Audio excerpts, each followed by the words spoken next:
Assalamualaikum warahmatullahi wabarakatuh. Selamat malam. Hari ini kita tayang perdana spesial dalam Barometer Podcast bersama dengan Aprilia.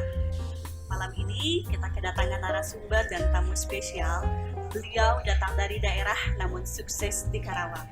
Selamat malam Bang Gabriel Alexander. Selamat malam.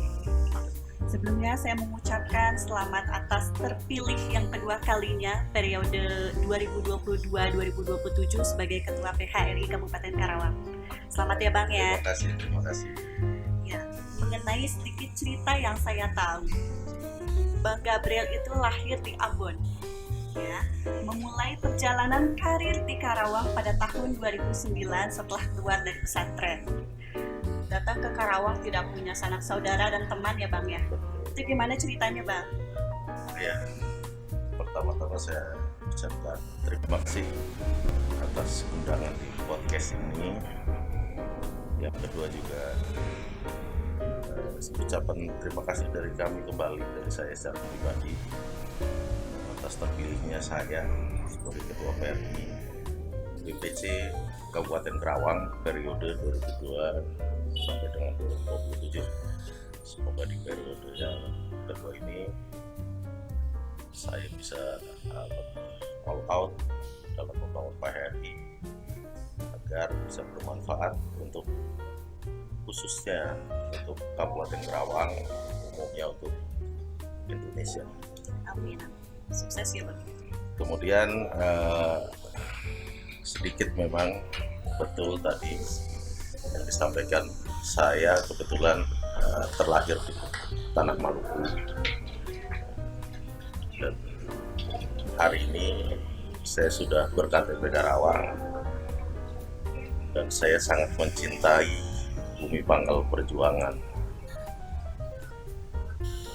Kalau mengingat perjalanan saya sampai Karawang ini memang penuh dengan liku. Ini yang membuat saya merasa saya sangat berhutang budi ke bumi pangkal perjuangan itu.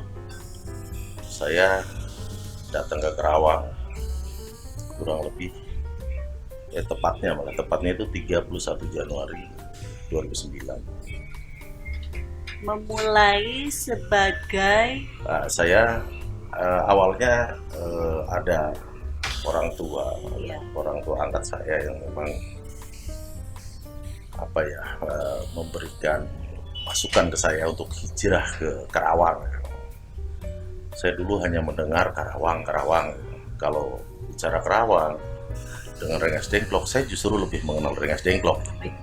Ya, karena dari TK, SD, SMP sampai SMA itu dia di pelajaran itu kan saya lebih mengenal Rengas Dengklok dan malah Cikampek gitu.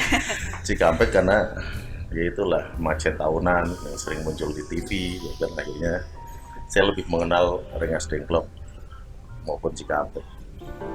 Kembali lagi 31 Januari 2009 saya menginjakkan kaki saya pertama kali di bumi pangkal perjuangan ini dengan modal nekat, karena saya datang tanpa arah dan tujuan. Saya hanya ingin merubah hidup saya yang maaflah penuh dengan lika-liku negatif, kejahatan seorang lelaki sudah pernah saya lakukan semuanya, dan saya hijrah ke Karawang berharap saya bisa merubah hidup saya, bisa merubah sifat saya, dan bisa, harapannya sih hari itu belum terpikir sukses ya, harapannya bisa bertahan hidup di Karawang. Dan tapi akhirnya bisa dibuktikan ya Bang ya. Alhamdulillah Allah memberikan jalan. Ternyata memang saya berjodoh dengan tanah Karawang. Oke. Nah di sini ada cerita. Awal memulai karir, Abang bekerja sebagai tukang cuci piring dengan gaji per hari sebesar 5.000. Itu gimana tuh Bang? Ya, Dengan uang 5.000 ya gaji per hari? Saya dulu itu betul, saya mengawali karir di Karawang ini setelah saya menenangkan diri. Saya sempat menenangkan diri dari tanggal 31 Januari sampai 14 Februari, karena saya ingat banget hari itu hari Valentine. Hari Valentine. Ya, saya sampai 14 Februari 2009 itu saya menenangkan diri di hutan lah, di salah satu hutan di Kabupaten Karawang. Iya. Karena saya pengen tenang, berpikir jernih sebelum saya memulai kembali menjalani hidup saya sebagai seorang Gabriel yang harapannya Gabriel yang berbeda dari Gabriel sebelumnya. Dan cerita tadi bahwa saya mengawali karir, kalau bicara karir pekerjaan ya, saya mengawali karir itu sebagai tukang cuci piring dulu. Tepatnya di salah satu rumah makan kaki lima di Jalan Interchange Karawang Barat. Luar biasa perjuangannya ya Bang ya. Di situ saya mengawali karir di Kabupaten Karawang. Setelah itu ada kabar cerita. Awal karir Abang memuncak itu Abang berani ngambil project nih yang sebenarnya Abang tuh nggak ada basic atau sebelumnya tuh mempunyai pekerjaan yang notabene bisa nggak sih gue nih ngerjain ini gitu loh, tapi Abang tuh dengan modal nekat gue bisa nih ngerjain. Kalau nggak salah itu dalam kontraktor lapangan futsal. Nah itu gimana ceritanya? Kayaknya menarik tuh Bang untuk dibahas. Jadi ini untuk memotivasi aja, walaupun agak sedikit itu saya bilang saya nekat. Jadi dulu itu ada pelanggan rumah makan kaki lima. Saya sebutkan aja, kebetulan dulu saya di kaki lima di ikan bakar etong lah. Iya, ikan bakar etong ya. Ikan bakar etong dulu saya. Tepatnya di depan dulu Rumah Sakit Cito, hari ini Mandaya. Ya, di situ ada rumah makan atau ikan bakar etong yang saat ini berubah menjadi bebek tuh. Tempat makan. Dan salah satu saksi hidup saya itulah tukang bebek, tukang es kelapa, dan semua pedagang yang masih bertahan di situ. Itu yang mengenal saya 100%, nolnya seorang Gabriel. Ya, jadi memang saya harus akui bahwa saya memulai hidup di Karawang ini memang betul-betul dari minus, bukan dari nol. Terkait tadi bahwa saya memberanikan diri untuk mengambil satu proyek ya.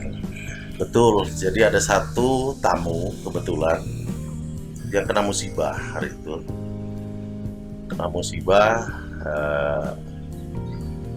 tertipulah oleh kontraktor untuk pembangunan lapangan futsal hari itu. Tepatnya di Telaga Sari, HD Futsal namanya. Berarti cerita itu memang benar ya Bang ya? Iya, itu betul. Dan karena berkeluh kesah dulu dengan bos saya yang kebetulan rekanan dari beliau, saya sambil nyuci piring sambil denger aja. Jadi insting saya nggak tahu membawa saya harus berani ngambil itu, Pas kebetulan setelah selesai makan, saya sedikit berbincang dengan bos ikan bakar saya, dan saya memberanikan diri biar saya yang melanjutkan proyek itu. Insya Allah saya bisa. Kemudian sehari kemudian saya dapat jawaban dan saya direstui gitu kan untuk melanjutkan proyek itu. Jadi itu antara gembira, senang, dan pusing. Pusingnya saya karena apa ya? Saya betul-betul ini proyek. Saya sama sekali dulu itu belum pernah berkecimpungan di dunia proyek gitu. Futsal bentuknya kayak gimana, futsal juga saya nggak tahu kayak gimana ya kan. Tapi inilah jalan Allah gitu. Akhirnya saya beranikan diri sampai akhirnya ya singkat cerita jadilah gedung itu. Dan saya merasa berhasil karena apa? Saya hari itu perintahnya membangun lapangan futsal. Alhamdulillah jadi lapangan futsal. Kalau jadinya lapangan golf atau lapangan voli, saya anggap saya gagal. Gitu. Iya betul. Jadi di situ ya titik balik seorang Gabriel dan yang memang betul-betul saya mengawali dari profesi saya sebagai tukang cuci piring Betul, dengan gaji Rp5.000. Saya masih ingat benar dulu kok. Indomie rebus saja pakai telur itu sudah 3.500. Cukup tapi ya. Saya hari itu harus bertahan dengan uang 5.000 sehari. Nah itu tinggalnya di mana Bang? Saya dulu tinggal ada di kontrakan ada salah satu lah kontrakan satu kamar. Kebetulan karena karyawan ikan bakar ada 6, jadi kita berenam itu tinggal, udah kayak apa ya, ikan pindang itu dalam satu kamar kontrakan itu. Luar biasa perjuangannya. Nah, di sela jatuh bangun usahanya Bang Gabriel nih ya, sampai ada di titik puncak kesuksesan, Abang tercatat sebagai pendiri LSM Pena pada tahun 2011 dan 2018. Ada hal nggak sih yang berkesan menurut Abang, suka dan duka saat Abang mendirikan LSM Pena tersebut? Ya, setelah mulailah saya membaur dengan beberapa rekan, kemudian saya punya relasi dari beberapa rekan-rekan juga ya, ketua LSM. Saya mulai berpikir, awalnya saya belajar dulu LSM nih apa, nih ormas nih apa sih. Ternyata setelah ke Karawang mendirikan LSM gitu ya. Iya, awalnya kan boro-boro kepikiran LSM ya kan. Dulu dapat makan sehari aja, nemu makan sehari 2 kali. Saya nggak usah ngomong 3 kali, udah alhamdulillah. Ini karena banyak ajakan lah dari rekan untuk tergabung di beberapa LSM dan ormas yang rekan-rekan saya pimpin. Karena faktor nggak enak, kalau saya gabung di LSM ini, saya nggak enak sama ini. Saya gabung di ormas ini, saya nggak enak kayak ini. Akhirnya saya minta restu lah ke hampir seluruh rekan-rekan saya, ketua LSM ormas yang hari ini ada di Karawang, untuk saya mohon doa restu untuk saya berdiri sendiri. Ya, akhirnya tepat 2 November 2011, saya deklarasi, saya bentuk LSM, lembaga saya, dan saya beri nama LSM Pemuda Nusantara, atau lebih familiar di Karawang disebut LSM Pena. LSM Pena. Nah, kita kenal sosok Bang Gabriel ya, tegap, gagah. Tapi banyak cerita dari teman-teman terdekat itu kalau Bang Gabriel itu sifatnya melankolis gitu kan. Cenderung orangnya itu sifatnya gampang nangis, gampang sedih ketika melihat teman-temannya tuh kesusahan. Nah, ini benar nggak nih Bang nih? Ada cerita apakah gitu kan sampai teman-temannya tuh mempunyai cerita sosok Bang Gabriel tuh seperti melankolis. Iya, jadi saya teringat masa kecil saya ya. Saya kalau bicara susah ini, saya dari lahir. Saya ini dilahirkan dalam kondisi ditinggal seorang ayah masih 9 bulan dalam kandungan ibu saya. Terus kemudian saya ditinggalkan ibu saya dalam usia saya hari itu 7 tahun. Saya tahu 7 tahun saya sudah ditinggal kedua orang tua, di mana saya hidup sendiri, dan mulai hari itu saya harus mulai bisa bertahan hidup. Saya harus bisa sekolah, saya harus bisa bertahan hidup. Jadi itu mungkin yang membuat saya sampai hari ini memang saya paling nggak bisa gitu. Selama saya masih bisa bantu, selama saya masih bisa berbuat gitu, saya akan bantu, saya akan berbuat gitu. Karena saya sudah mengalami susahnya saya dari dalam kandungan, sudah susah gitu. Mungkin salah satu pencapaian kesuksesan Abang itu karena doa-doa dari teman-teman yang sering Abang bantu ya. Mungkin itu jadi, dan saya pun nggak malu, saya ini seorang anak pembantu gitu. Jadi ibu saya itu ya profesinya maaf lah buruh cuci gitu, pembantu rumah tangga yang tiap hari harus ngambil pakaian kotor keliling komplek gitu, dicuci ya, dan hanya mengandalkan upah itu aja untuk menghidupi saya dan menyekolahkan saya itu. Mungkin itu yang membuat karakter saya yang mulai terbentuk dari situ, dan sifat saya mulai terbentuk dari situ. Itu ya yang menimbulkan perasaan Abang tuh ya gampang sedih gitu kan melihat orang susah. Nah, Abang ini sekarang menjabat sebagai ketua PHRI. Mungkin teman-teman banyak yang belum tahu apa sih itu PHRI, Bang? Ya, PHR itu Perhimpunan Hotel dan Restoran Indonesia. Gabungan dari hotel dan restoran Indonesia. Dan kebetulan kalau di Kabupaten Karawang ini keanggotaan PHRI itu bukan hanya hotel dan restoran, karena di dalamnya itu ada akomodasi pariwisata lainnya, ada tempat bernyanyi, terus ada tempat refleksi, terus kemudian ada beberapa destinasi wisata. Ya, hari ini tergabung di wadah PRI. Tapi sedikit saya cerita, ya, ini juga semoga memotivasi teman-teman semua. Dulu 2015 saya terpilih jadi ketua PRI. Semuanya orang underestimate terhadap saya, karena sebagian saya dari internal sendiri, internal PRI. Ini isinya kan konglomerat semuanya ini, Pak April. Karena apa? Pemilik hotel, pemilik restoran, minimal itu GM, itu pengurus dan anggota. Tiba-tiba saya terpilih untuk menakodai gerbong PRI yang saya anggap gerbong raksasa. Dan itu kalau untuk saya pribadi tantangan. Ya, tapi untuk anggota maupun untuk halayak lah di Kabupaten Karawang ini, ya banyak yang underestimate terhadap saya pribadi maupun PRI-nya. Karena mau dibawa kemana PRI gitu. Apalagi abang datang dari daerah ya gitu. Dipimpin satu, ya saya tidak terlahir di Karawang. Yang kedua, background saya adalah ya ketua LSM Ormas, dimana di Karawang, ya maaf notabene kalau sudah bicara LSM Ormas ini agak sedikit bicara masalah yang keras, yang tegas, yang ini.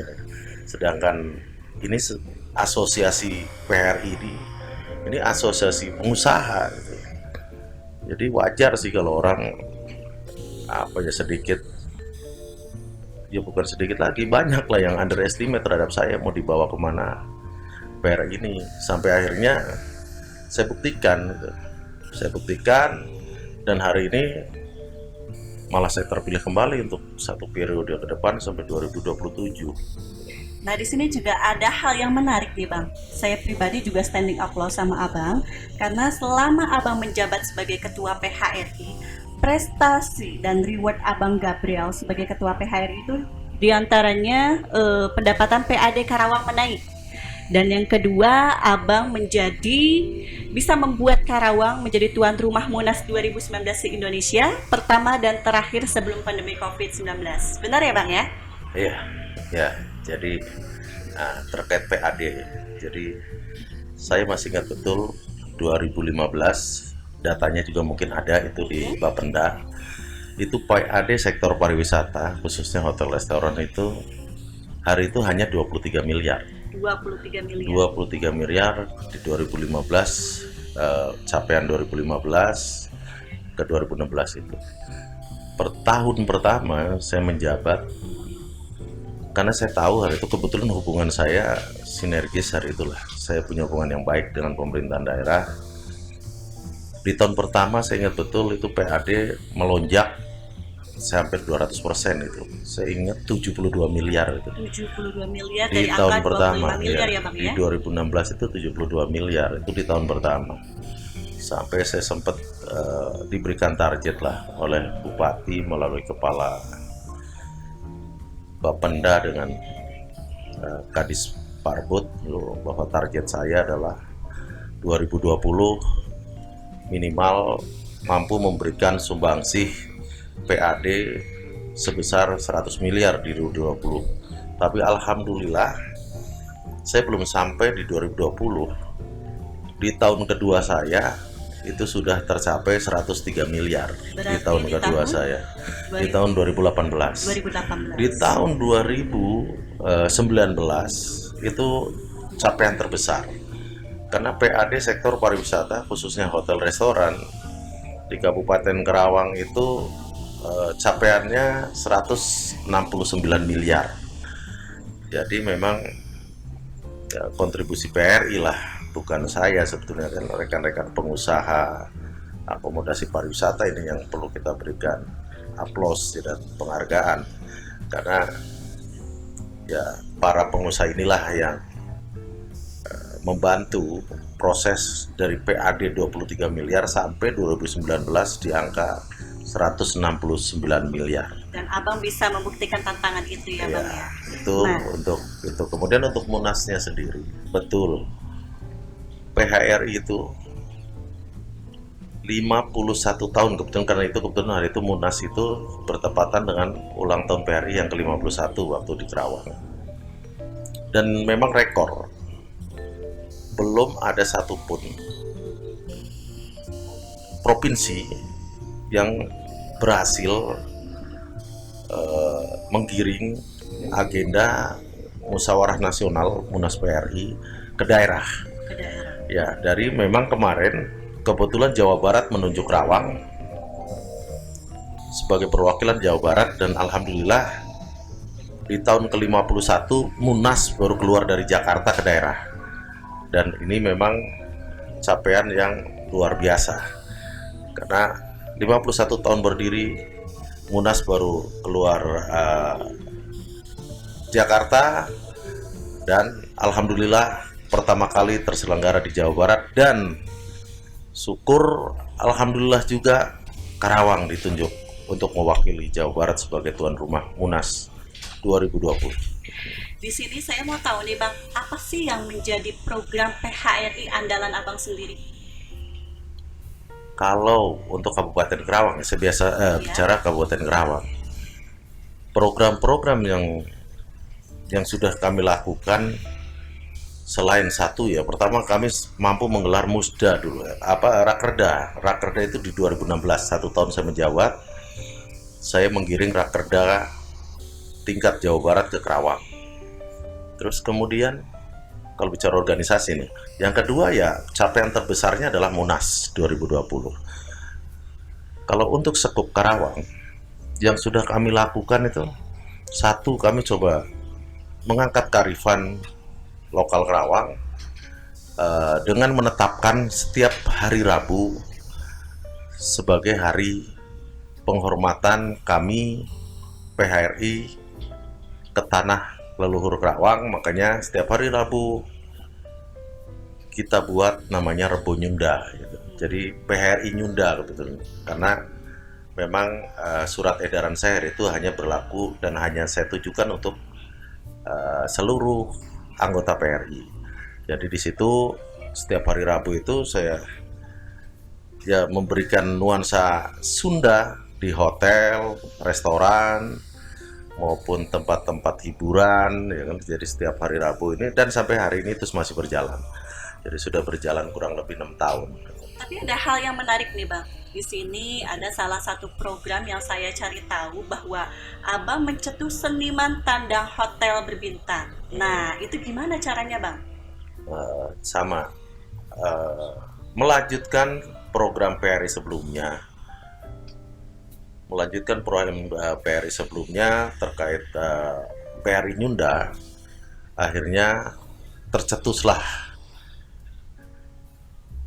pemikiran dari saya dan rekan-rekan PRI, kenapa kita nggak melangkah ke yang lebih luas. Kita punya fasilitas, kita punya tempat, dan kita kalau bicara peduli seniman harus dilakukan dengan aksi nyata.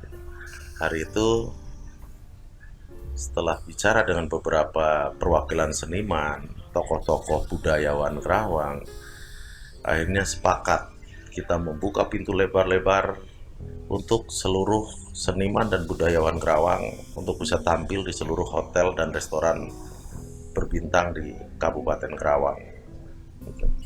Akhirnya disitulah kita buatkan satu malam. Kalau dulu itu 1000 seniman kita kumpulkan di satu hotel sebagai pembukaan event. Kita pembukaan dan kita beri nama Seniman Budayawan Tandang Hotel Bintang dulu itu. Terus kemudian dilanjutkan dengan 100 panggung. Kemudian dulu 2019 sebelum pandemi kita siapkan 100 panggung di hotel dan restoran berbintang dalam kurun waktu hanya 1 tahun 2019 100 panggung untuk seniman dan budayaan Kerawang untuk berpenampilan di hotel dan restoran Kabupaten Kerawang. Kita lanjut lagi ya Bang ya. Buat Abang nih ke depan, program apa sih yang akan dilakukan oleh PHRI? Terlebih di dalam pandemi COVID-19 ini, apakah ada kendala, terutama pada hotel dan restoran yang ada di Karawang? Ya, kalau bicara program ke depan jelas. Program pertama adalah program pemulihan ya. Pemulihan ekonomi khususnya di rumpun PHRI, di mana memang 2 tahun belakangan ini sektor yang paling terpukul dengan pandemi ini adalah sektor pariwisata. Ya, sehingga otomatis lah bicara akomodasi pariwisata, hotel, restoran dan lainnya, destinasi wisata itu pasti sangat terpukul. Dan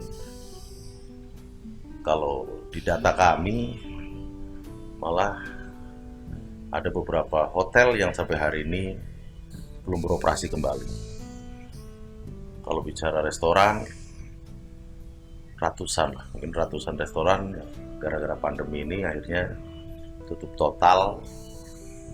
Dan bicara tenaga kerjanya, ya hari ini sumber pengangguran, salah satu penyumbang sumber pengangguran ya mungkin dari sektor pariwisata. Karena banyak dampaknya sangat berasa ya Bang ya. Banyak yang masih belum bekerja sampai hari ini. Di sini saya sempat mendengar kabar bahwa ada rencana pelantikan PHRI. Ya. Bisa diceritakan Bang, Jadi tema yang akan diangkat untuk pelantikan PHRI nanti? Ya, ini kembali lagi ke salah satu konsep untuk membangkitkan pariwisata Kabupaten Kerawang pertama, terus yang kedua sebagai program kerja PHRI di 2022 ini adalah satu, dengan rencana akan melakukan kegiatan pelantikan yang tidak serta-merta hanya bicara pelantikan. Di sini kita akan menumbuhkan semangat kebersamaan, satu, membangun pariwisata Kerawang, memulihkan pariwisata Kerawang, dan yang akan berujung membantu pemerintah daerah untuk memulihkan ekonomi, khususnya ekonomi sektor pariwisata di Kabupaten Kerawang. Dan nantinya di pelantikan itu sendiri rencana memang kita akan menampilkan pameran-pameran khususnya UMKM yang memang ada dan hari ini sudah menjadi bagian dari PHRI atau ya lebih ininya mungkin binaan PHRI, yang alhamdulillah ada beberapa binaan-binaan PHRI ini yang sudah go nasional, malah ya, produknya sudah go nasional, sehingga nanti di pas pelantikan itu akan kita launching beberapa produk-produk unggulan dari UMKM binaan PHRI agar minimal lah kita mulai bangkit dari UMKM, sehingga tenaga-tenaga kerja yang selama ini tidak terserap di hotel maupun restoran, mereka bisa berpikir dan bisa beralih profesi menjadi pengusaha khususnya di bidang UMKM. Bang, bisa dikasih sedikit bocoran nggak sih UMKM apa saja sih yang akan dilaunchingkan di acara pelantikan nanti? Nanti ada beberapa yang produk makanan yang memang kita ciptakan sesuai dengan kultur Kerawang. Terus kemudian ada kerajinan tangan atau kriya, kemudian ada ya masih banyak lah. Mungkin salah satunya itu yang tadi saya sebutkan. Oke, semoga apa yang menjadi tahapan resolusi di acara pelantikan nanti bisa membangkitkan pemulihan ekonomi ya, khususnya di Kabupaten Karawang. Bang, untuk resolusi kesuksesan yang sudah ada di titik ini, saya dengar Abang juga punya perusahaan riset. Sudah sejauh mana sih nih Bang? Iya, secara pribadi memang saya membuka usaha yang hari ini berbasis data ya. Makanya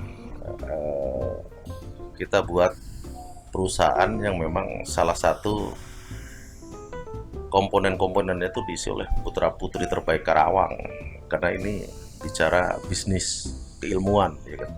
Karena tidak semua orang mampu untuk melakukan itu. Jadi saya punya perusahaan namanya Pusdari, Pusat Data Riset. Jadi itu perusahaan kajian, dari kajian mulai kajian sosial, ekonomi, politik, terus kajian-kajian usaha gitu. Dan Jadi itu bisa dikatakan keberadaan Pusdari itu bisa memberikan kontribusi yang baik untuk Kabupaten Karawang Iya, ya Bang ya. karena dengan kajian-kajian ini ya minimal kita akan bisa memberikan masukan terhadap pemerintah daerah, karena kita akan mendeteksi dengan cara kami, ya kan, penyakit-penyakit apa sih sebetulnya yang ada di Kabupaten Karawang. Ya contohnya ya penanganan sampah, penanganan pengangguran, penanganan kemiskinan ekstrim, terus dan supaya program pemerintah itu sesuai dengan harapan masyarakat. Ya, itu sih harapannya seperti itu. Kenapa saya buat Pusdari dengan moto membangun Indonesia, kalau bicara Karawang, membangun Karawang dengan data. Membangun Karawang dengan data. Keren. Nah, di sini ada pertanyaan terselip dari saya pribadi, Bang. Apa sih motivasi Abang buat teman-teman hingga Abang bisa sukses di Karawang, bisa bersaing dengan putra-putra daerah Karawang? Itu hal yang tidak mudah, Bang. Apa sih menjadi motivasi Abang? Ya, kalau bicara sukses mungkin masih terlalu jauh, tapi minimal saya sudah bisa nemu makan sehari 3 kali gitu. Sudah bersyukur, alhamdulillah. Sudah bisa memberi pekerjaan juga ya Bang ya, Iya, untuk orang banyak. Karena ya suksesnya kalau saya anggap kebahagiaan seseorang atau suksesnya seseorang itu apabila hidup kita itu sudah bisa bermanfaat buat orang lain, gitu. Apalagi kalau orang banyak gitu. Bisa bermanfaat buat orang lain aja, saya anggap itu sudah sebuah kesuksesan gitu. Terus kemudian ini hanya berbagi ini aja salah satu kunci gitu. Saya anggap kunci ini ya memang kita ini harus berani keluar dari zona nyaman gitu. Kadang-kadang ada langkah-langkah yang saya anggap pragmatis lah, langkah-langkah yang tidak populis yang memang sesekali harus kita tempuh dan harus kita ambil gitu. Karena kalau kita terlalu larut dengan zona nyaman kita, yang akan kita hasilkan ya itu aja gitu kan. Itu yang pertama. Yang ketiga, yang kedua, selanjutnya hidup itu kalau saya ini filosofi saya itu air. Jadi hidup itu udah harus kayak air. Ya, contohnya ya kita ada di dalam gelas, ya kita harus seperti gelas, harus pandai menyesuaikan diri. Kita di mangkok ya kita harus seperti mangkok. Di piring kita harus seperti piring. Ya kan? Di sungai ya kita ngikutin bentuk sungainya kayak gimana. Karena apa? Tapi tetap bukan karena saya tidak punya pendirian. Karena saya mau di gelas, mau di piring, mau di aliran sungai, tetap saya air. Saya tidak berubah bentuk menjadi minyak. Itu mungkin hari ini yang perlu inilah sekelumit dari saya yang perjalanan hidup saya yang saya lalui itu memang seperti itu. Bang, di akhir perbincangan kita ada pesan nggak sih yang akan Abang sampaikan gitu kan sebagai Ketua PHRI? Bagaimana harapan PHRI ke depan? Ya satu, harus ya saya bicara Kabupaten Karawang ya, pemerintah daerah Kabupaten Karawang khususnya Bupati, Kepala Dinas Pariwisata Budaya Kabupaten Karawang tuh betul-betul harus lebih peduli hari ini terhadap pelaku pariwisata, pelaku usaha pariwisata lah di Kabupaten Karawang. Yang kedua, bicara pemerintah, bicara program itu harus ada keberpihakan anggaran. Jangan kayak hari ini, PAD sektor pariwisata ratusan miliar, sedangkan anggaran untuk membangun pariwisata di Karawang hanya sekian persen dari total APBD Kabupaten Karawang kalau saya bicara Karawang. Semoga pemerintah bisa lebih peka, lebih menjadi peka. Karena apa? Sektor pariwisata adalah potensi unggulan untuk menarik PAD dan untuk mendapatkan PAD sebanyak-banyaknya demi kemakmuran dan kesejahteraan serta pembangunan Kabupaten Karawang. Semoga apa yang menjadi harapan Bang Gabriel selaku Ketua PHRI Kabupaten Karawang dapat didengar ya Bang ya. Amin. Semoga bisa aja. menjadi perbaikan untuk pariwisata yang ada di Kabupaten Karawang khususnya. Terima kasih Bang.